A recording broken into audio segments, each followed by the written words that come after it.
Mateus, capítulo 13. Depois, Jesus deixou a casa e assentou-se à beira da praia.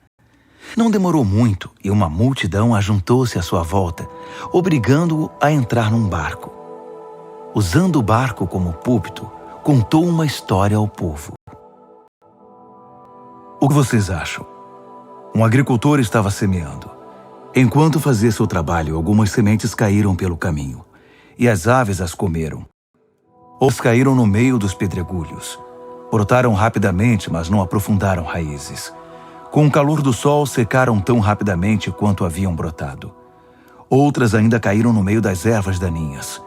As sementes chegaram a brotar, mas foram sufocadas. Por fim, algumas, porém, caíram em boa terra e produziram uma colheita que superou todas as expectativas. Vocês estão entendendo? Os discípulos perguntaram: por que contar histórias? Ele respondeu: vocês já ouviram bastante a respeito do reino de Deus. Conhecem as suas verdades, mas nem todos tiveram esse privilégio. Quando alguém tem o coração preparado, a compreensão é real. Mas se não houver receptividade no coração, logo desaparece. Por isso conto histórias. Meu objetivo é criar disposição, levar o povo a receber a mensagem. Nas condições em que se encontram, eles ficarão ouvindo até o dia do juízo e não entenderão nada. Vão ficar irritados por ouvir tanto e não entender coisa alguma. Que não se repita a previsão de Isaías. Seus ouvidos estão abertos, mas não entendem uma palavra. Seus olhos estão abertos, mas não veem nada. Esse povo é cabeça dura. Eles tapam os ouvidos com os dedos para não ter de escutar. Eles fecham os olhos para não serem obrigados a ver. E assim evitam ficar comigo face a face e me deixar curá-los. Vocês, no entanto, têm olhos abençoados por Deus, olhos que veem, e ouvidos abençoados por Deus, ouvidos que ouvem. Muita gente, profetas e crentes humildes, daria qualquer coisa para ver o que vocês estão vendo e ouvir o que vocês estão ouvindo, mas nunca tiveram chance. Sobre a história do agricultor e as sementes. Quando alguém ouve as novas do reino e não se apropria delas, elas permanecem na superfície. Então vem um maligno e as arranca do coração do ouvinte. Essa é a semente que o agricultor espalhou pela estrada. A semente lançada nos pedregulhos corresponde àquele que ouve e instantaneamente recebe a mensagem com grande entusiasmo. Mas a palavra não cria raízes. Assim, diante de alguma dificuldade ou quando passa a emoção, a mensagem é esquecida e não sobra nada. A semente lançada no meio das ervas daninhas é aquele que ouve a mensagem do reino, mas é vencido pela preocupação e pela ilusão de manter o que tem e de ganhar mais. A mensagem é sufocada e não sobra nada. A semente lançada na terra boa é a pessoa que ouve a palavra e a acolhe, e a colheita supera todas as expectativas. Ele contou outra história. O reino de Deus é semelhante a um fazendeiro que plantou semente de boa qualidade em suas terras. Na mesma noite, enquanto os empregados dormiam, seu rival misturou sementes de ervas daninhas aos grãos de trigo e fugiu antes do amanhecer. Os primeiros brotos surgiram e o grão começou a crescer, mas a erva daninha também apareceu. Os lavradores perguntaram ao fazendeiro: patrão, se o senhor plantou semente de boa qualidade, de onde veio a erva daninha? Ele respondeu: algum inimigo fez isso. Devemos arrancar as ervas daninhas? Quiseram saber os lavradores. Ele respondeu: não, pois se arrancarem as ervas daninhas, vocês vão arrancar o trigo também. Deixe que cresçam juntos até a época da colheita. Vão instruir os ceifeiros a arrancar as ervas daninhas e amarrá-las em fardos para o fogo e a juntar o trigo para guardá-lo no celeiro. Outra história. O reino de Deus é como a semente de mostarda plantada por um agricultor. É uma das menores sementes, mas uma vez plantada, germina e cresce tanto que os pássaros fazem ninhos em seus ramos. Mais uma história. O reino de Deus é como o fermento que uma mulher põe na massa para fazer muitos pães, e fica esperando a massa crescer.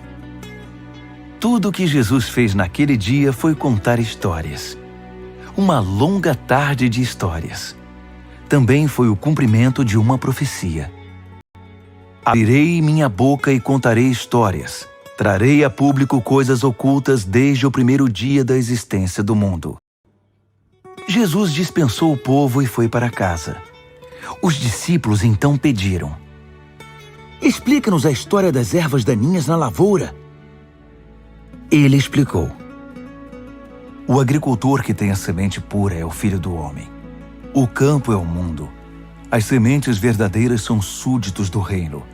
As ervas daninhas são súditos do diabo, e o inimigo que as semeia é o próprio diabo. A colheita é o fim dos tempos, o desfecho da história. Os ceifeiros são os anjos. A cena em que as ervas daninhas são enfeixadas e queimadas faz parte do último ato. O Filho do Homem enviará seus anjos, arrancará as ervas daninhas de seu reino e as jogará no lixo. Será o fim delas. Ainda tentarão reclamar com o céu, mas ninguém as escutará. Ao mesmo tempo, as vidas prontas, santas e maduras, irão adornar o reino do Pai. Vocês estão entendendo?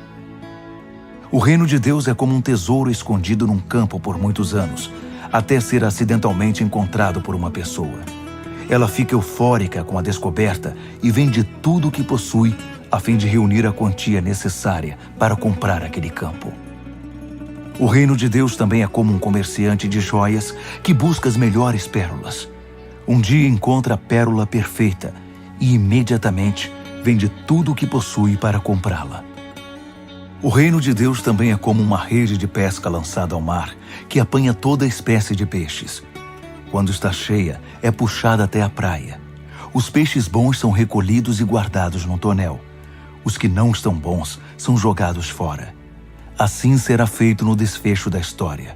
Os anjos virão, separarão os peixes ruins e os jogarão fora. Haverá muita reclamação e desespero, mas isso não vai fazer nenhuma diferença. Jesus perguntou: vocês estão entendendo? Eles responderam: sim.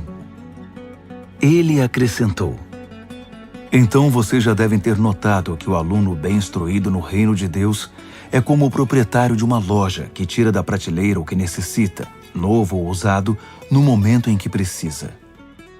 Jesus terminou de contar essas histórias e partiu dali. Voltou para sua cidade e começou a ensinar na sinagoga. Os ouvintes ficaram impressionados. É muito bom, comentavam. Onde vem tanta sabedoria, tanta capacidade? Perguntavam-se. Não demorou, porém, e já estavam falando mal dele. Ora, nós o conhecemos desde menino, é o filho do carpinteiro. Conhecemos sua mãe Maria e seus irmãos Tiago, José, Simão e Judas. Suas irmãs também vivem aqui. Quem ele pensa que é? E o desprezavam. Jesus observou: um profeta só não é importante em sua terra e em sua família, nas ruas em que brincou quando criança. Por causa da indiferença e da hostilidade deles, não fez muitos milagres ali.